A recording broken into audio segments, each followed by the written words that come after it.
I want to just very shortly today encourage you from a passage from Jesus' life. Já bych vás dnes ráno chtěl jenom krátce povzbudit jednou pasáží opisující událost Ježíšova života. So I will read in English, and then if someone had, well, maybe if you had. Já to přečtu v angličtině a potom já to přečtu v češtině. It's quite a long passage, but we're in church, so. Je to další pasáž, ale jsme v církvi. You can't get the Bible in church, where can you read it? Pokud by se nemohla Bible číst v církvi, tak kde potom jinde, jo? Rhetorical question. Okay. To byla řečnická otázka. John chapter 11. Jan 11. kapitola. Verses 1 to 44. 1 až 44. Nějaký Lazar z Betánie, městečka Marie a její sestry Marty onemocněl. To byla ta Marie, která pomazala Pána mastí a vytřela mu nohy svými vlasy. Její bratr Lazar byl nemocný. Sestry vzkázali Ježíšovi: Pane, ten, koho máš tak rád, je nemocný. Když to Ježíš uslyšel, řekl: Ta nemoc není k smrti, ale k Boží slávě, aby skrze ní byl oslaven Boží syn. Ježíš miloval Martu i její sestru i Lazara. Když uslyšel, že Lazar onemocněl, zůstal ještě 2 dny tam, kde byl. Potom řekl svým učeníkům: Pojďme znovu do Judska. Rabi, řekli mu učeníci, Židé tě posledně chtěli ukamenovat, ty tam chceš jít znovu. Ježíš odpověděl: Nemá den 12 hodin? Kdo chodí ve dne, neklopítá, protože vidí světlo tohoto světa. Kdo ale chodí v noci, klopítá, protože nemá světlo. A po těch slovech dodal: Náš přítel Lazar usnul, půjď ho probudit. Spánek mu prospěje, pane, řekli mu na to učeníci. Ježíš mluvil o jeho smrti, ale oni si mysleli, že mluví o obyčejném spánku. Proto jim Ježíš řekl jasně: Lazar zemřel. A kvůli vám jsem rád, že jsem tam nebyl, abyste uvěřili. Ale pojďme k němu. Tomáš, zvaný Dvojče, tehdy ostatním učedníkům řekl: Pojďme také, ať zemřeme s ním. Ježíš dorazil 4 dny po Lazarově pohřbu. Betánie byla blízko Jeruzaléma, asi 15 honů, a mnozí Židé přišli Martu a Marii utěšit ve smutku nad jejich bratrem.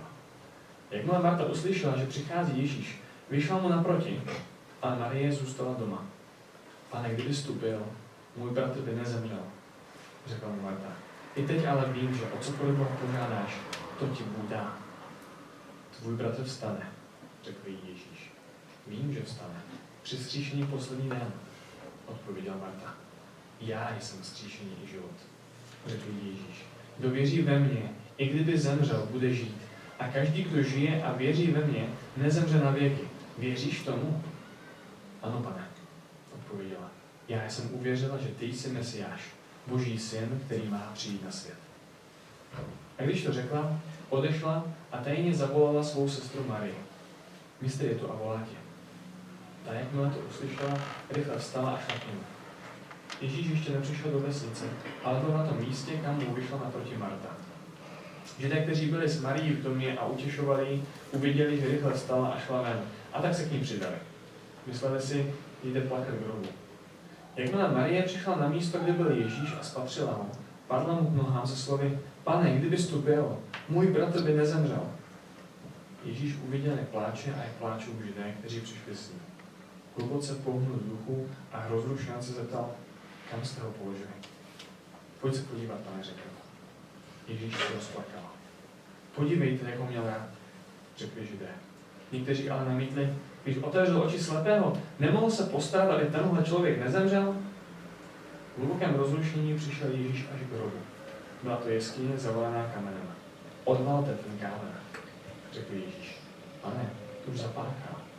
Namítla Marta, sestra mrtvého. Vždyť je v hrobě 4. den.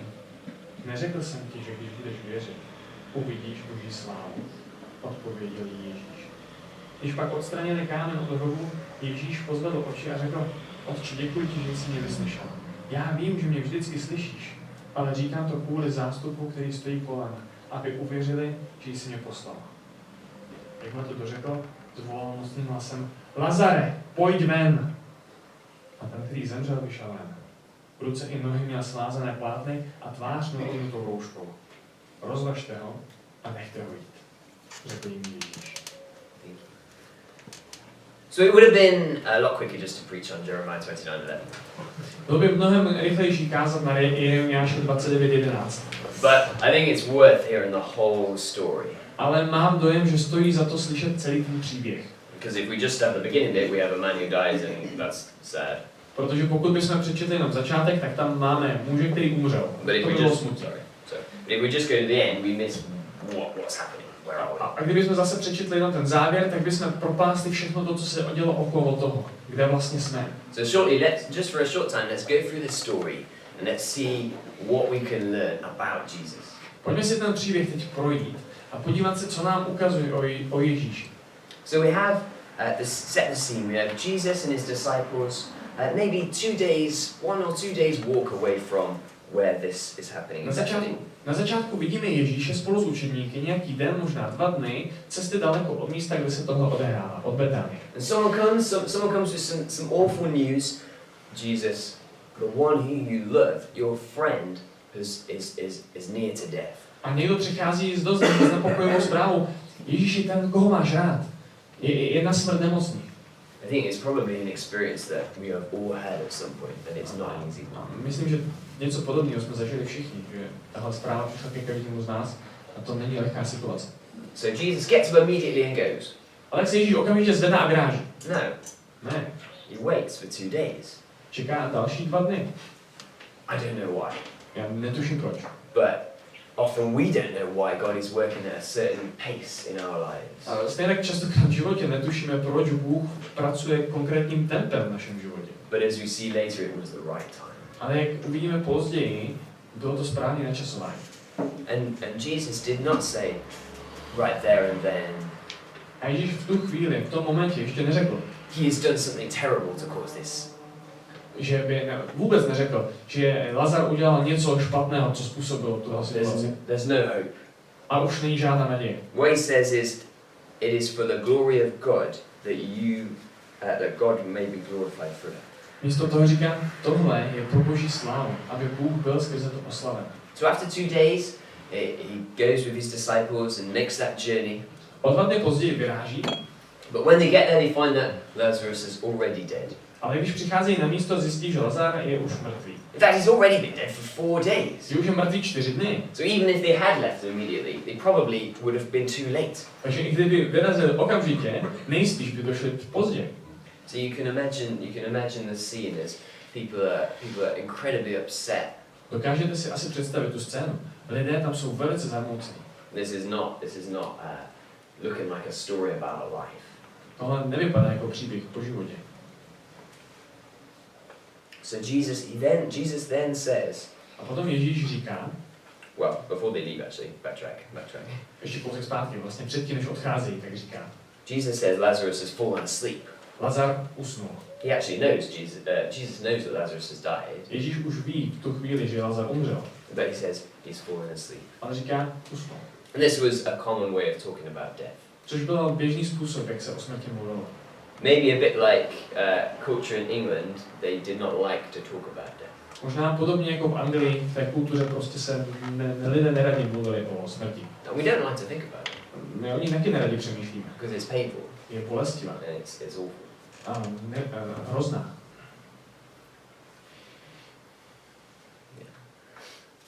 So Jesus arrives at the tomb, well, near the tomb. Ježíš přichází poblíž toho hrobu. And Martha, his friend, comes running up. A Marta, jeho přítelkyně, mu vybíhá naproti. And you can hear maybe it's frustration, maybe it's disappointment or just grief. A možná v jejím hlase se skrývá možná zklamání, možná smutek, možná frustrace. Yeah, in her voice. In her voice. Lord, if you had been here, my brother might not have died. Pane, kdybys tu byl, můj bratr by nezemřel. Have you ever said in your life, God, if you could have changed this, but it didn't happen? Už jste někdy v životě řekli Bohu něco takového? Bože, kdybys to změnil, tohle by se nestalo. But God does not owe us anything. Ačkoliv nám Bůh nic nedluží. We can often feel like things have not gone the way they should. Přesto častokrát máme ten pocit, že věci nejdou tím směrem, jakým by měly. But Martha says, even now, even after my brother has died, God can give you anything you ask. Přesto tam Marta potom dodává, i teď ale vím, že o cokoliv Boha požádáš, to ti Bůh dá. You have disappointment, you have hope. Je tu zklamání, je tu naděje, It's all mixed together všechno promíchané dohromady in this reaction. v té její reakci. Next we have Martha's sister Mary. Pak tam přichází Martina sestra Marie. She stayed at home. Do téhle chvíle zůstala doma. Maybe she's just even more in grief than Martha. Kdo ví, možná je ještě víc zarmoucená než Marta. But then Jesus says, go and get Mary. Ale potom Ježíš posílá Martu, aby Marii přivedla. And then the main verse I want to focus on in this passage A tam potom přichází ten hlavní verš, na který bych se z celé téhle pasáže chtěl zaměřit nejvíc. is while she's on the way, it says in verse 25, Vidíme to v verši 25. Jesus says to her, I am the resurrection and the life. Tam Ježíš říká, já jsem vzkříšení i život. Whoever believes in me, though he die, yet shall he live. Kdo věří ve mě, i kdyby zemřel, bude žít.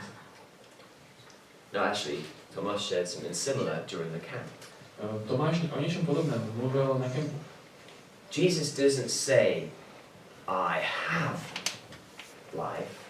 Ježíš tam neříká, já mám život. He says, I am life. Říká, já jsem život. You see, I am the resurrection. Já jsem vzkříšení. The Jews were looking forward to a future resurrection. Židé vyhlíželi budoucí vzkříšení. They believe, like Christians believe, that one day everyone will stand before God. Stejně jako křesťané, i oni byli přesvědčeni a věřili, že jednoho dne všichni lidé budou stát před Bohem. But Jesus says he is the life. Ale Ježíš říká, já jsem život. And that by that we can tell that you cannot have life without Jesus. Což nám také říká to, že bez něj život zkrátka mít nelze. Which is hard, it's hard for our culture to hear. Což je pro naši kulturu těžký. Těžký přijmout. I'm sure it's the same here in Czech Republic, in England, in America. Jsem si jistý, že tady je to úplně stejné jako v Anglii nebo v Americe. We think that we can have life if we have enough experiences. Jsme přesvědčení, že můžeme mít život, když budeme mít spoustu skvělých zážitků. Or maybe if I get an A in my exams. Nebo když opravdu uspěju ve škole. I'll get the best job. Když dostanu nejlepší práci. I'll make maybe not a million or a billion crowns. A možná nebudu vydělávat miliony nebo miliardy. I'm not sure how to convert that. yeah.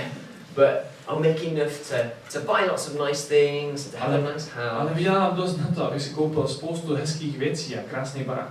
You know, I'll marry a beautiful wife or husband. Možná si vezmu krásnou ženu nebo skvělého chlapa. I'll have 2.5 children. Budu mít 2,5 dětí. Yeah, and then I will be happy. A potom budu šťastný. Often with us though, it's always then I will be happy. Strašně často to končí tím a potom budu šťastný. Look, go to what's it called, Breda. A půjdu do Bredy. Lots of pictures of really happy, smiley people. Spousta obrázků usmívajících se šťastných lidí. Like buy this toothpaste and your life will be amazing. Kupte si tohle zubní pastu, váš život byl úžasný. Or or I'm quite sad. I was looking at the prices of hoovers yesterday in the shop. Trochu mě zamoutil, díval jsem se na ceny vysavačů v obchodě. I wouldn't fit on the airplane. A mrzelo mě to, protože do letadla by se mi nevlezlo. Isn't it crazy? People say, on the TV, you see an advert, I have this Hoover and now my life is amazing. A je to smutný, že jo, protože v televizi vidíte toho člověka, jak se nám vysává tím novým vysavačem a říká, může být úžasný. But deep down we know that that's not true. Ale někde hluboko uvnitř víme, že tohle prostě není pravda. So where is real life coming from? Odkud přichází skutečný život? Where is life after death coming from? Odkud přichází život po smrti? Your shiny electric toothbrush Váš úžasný zubní kartáček, cannot give you eternal life. i když je elektrický, vám věčný život nedá.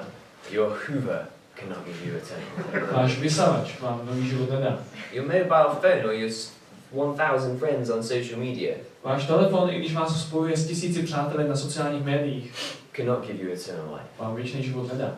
The best president or prime minister in the world cannot give you eternal life. Prezident nebo premiér na světě vám věčný život nedá. The most beautiful wife or husband in the world cannot give you eternal life. A věčný život vám nedá ani ta nejkrásnější manželka nebo nejúžasnější manželka. And even then, they cannot even satisfy your deepest longing now. A ve výsledku ani teď nedokážu naplnit vaše nejvnitřnější hluboký touhy. And it's easy for me to say that because I'm not married. Což je pro mě jednoduchý říct, protože já ještě nejsem ženatý. But it's true. Ale je to pravda. So Jesus says, Ježíš tam říká, I have life. já jsem život. Now he's going to prove that. A teď to jde dokázat.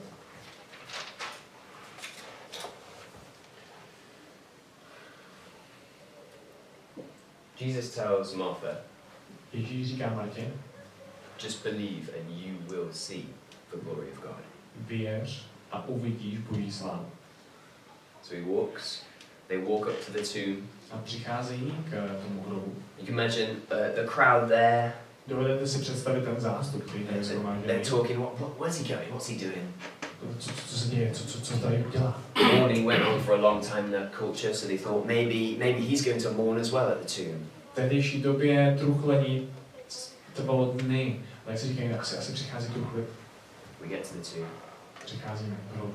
And Jesus says something which to everyone must have sounded completely ridiculous. A Ježíš teď řekne něco, co všem ostatním muselo přijít naprosto jako střelený. Roll the stone away from the tomb. Odvalte ten kámen. Should we just go down to the graveyard now and dig up a grave? Mám jako jít na hřbitov, vytáhnout lopatu a vykopat ten hrob. It's shocking. To je šílený. It's really offensive. Je to dost neúctivý. Do you not respect that he has died? Haven't his sisters been through enough? To jako nedokážeš pochopit, že je mrtvej a že jeho sestry už si prošly dost těžkýma situacema. It's like rubbing salt into the wounds. Je to asi jako kdybyste sůl vytírali někomu do otevřené rány. Martha says, but Lord, he's been in there for 4 days. Marta říká, ale pane, už je tam 4 dny, je mrtvý 4 dny. And this is when Jesus says in verse 40, did I not tell you that if you believed, you would see the glory of God? A tady do toho Ježíš říká, neřekl jsem ti, že když budeš věřit, uvidíš Boží slávu. So did you. Tak jo, tak to kámen. Jesus prays. Ježíš se modlí. Jesus prays in verse 42 to God, I knew that you always hear me, but I said this on account of the people standing around me, that they may believe that you sent me. A Ježíš říká v té modlitbě, já vím, že mě vždycky slyšíš, ale říkám to kvůli zástupu, který stojí kolem, aby uvěřili, že jsi mě poslal. And then Jesus stands at the entrance of the tomb. Pak se postaví do vchodu do hrobu. And to everyone's amazement, A k úžasu všech he just calls, Lazarus, come out! jenom zavolá, Lazare, pojď ven! Lazarus comes out. A Lazare vyjde ven. Just imagine the shock. Dovedete si představit ten šok? I've never seen a dead person come to life. Já jsem nikdy neviděl mrtvého člověka, že by ožil. I don't know about you. Nevím jak vy. I've not seen that. Já ještě ne. I don't know what I would have felt. A netuším, jaký to musí být. Imagine a few people fainting in shock. Představuju si, že lidi omdlívali v šoku. Screams, Křičeli. gasps of amazement. Mají podechu. Yeah. I mean, it's easy to sit in church and yawn and think, oh yeah, Lazarus came out too. Je jednoduchý sedět ve sboru a si, jo, Lazar vyšel ven z hrobu. If we imagine we were there, we'd see him coming out and yeah, he probably does smell a bit. Když si představíte, že tam stojíte a vidíte, jak vychází, a jo, tou dobu už asi opravdu smrděl. He's got this cloth on his face. Má zakrytý i obličej látkou. You can't see where he's going. Nevidí kam jde. What does he feel like? Jak se cítil asi on? I mean, I think after camp, a few people had a nap. A po kempu si pár lidí šlo jako prospat. And they probably felt, oh, what am I doing here? A když se probudili, jako, It was 7 days ago. What's happened? 7 dní, jo, já už jsem zpátky doma, aha, dobře. But he's been dead for 4 days. Ale on byl mrtvej 4 dny. Unbind him, Jesus, unbind him and let him go. Ježíš říká, rozvažte ho a nechte ho jít. Jesus says to you, Ježíš říká vám. well, he says to us, Říká nám. to unbind us from death Abychom byli rozvázaní od smrti. and let us go. A mohli jít. He is life. On je život. He is the only one On je, who can bring not just life now, but life for eternity. on je ten jediný, který nám může dát život teď a potom na věčnost. Unbind him and let him go. Rozvažte ho a nechte ho jít. And just as we come towards the end, Když budeme pomalu končit. There are obvious similarities that we can see between this story and something that happens a few weeks later. Mezi tímhle příběhem a tím, co se stalo o několik týdnů později, vidíme spoustu podobností. A few days later, there is another tomb. O nějakých pár dnů později stojíme u jiného hrobu. We have someone else who's been dead for a few days. A v tom hrobu leží někdo jiný, kdo je mrtvý už několik dnů. They have been bound in linen cloth. Taky je ovázaný lněným plátnem. They have a cloth over their face. A taky má plátno přes obličej. This time no one spoke. Ale tentokrát tam nikdo do toho nemluví. But the stone was rolled away. A přesto kámen je odvalený. And someone else walked out. A někdo jiný vychází z hrobu. Well, actually, they walked through the stone, but there was still Respektive spíš skrz kámen, ale výsledek je stejný. But a stone was rolled away. Kámen byl odvalen. And not just one person came to life. A nejenom jeden člověk ožil, But any of us can come to life. ale skrze něj kdokoliv z nás. So what is our thing to take away? Co se z toho máme odnést? If you know that you need that life, Pokud víte, že potřebujete tenhle život, that nothing is satisfied in this world, nothing in this world can pokud si satisfy. uvědomujete, že nic v tomhle světě nás nemůže uspokojit, You want that confidence that one day when you go into the grave, you can get back up again. chcete mít tu jistotu, že až jednoho dne budete položeni do hrobu vy, tak to neznamená konec, ale budete vzkříšeni Eternal. a dostanete věčný život. Then just, well, now, maybe we'll worship afterwards. Tak teď, Or later when you go home, nebo možná později, až budete doma, just ask God, Lord, I want to know your life. modlete se a řekněte Bohu, Bože, já chci poznat tvůj život, Because Jesus has made that possible. protože Ježíš mi to umožňuje.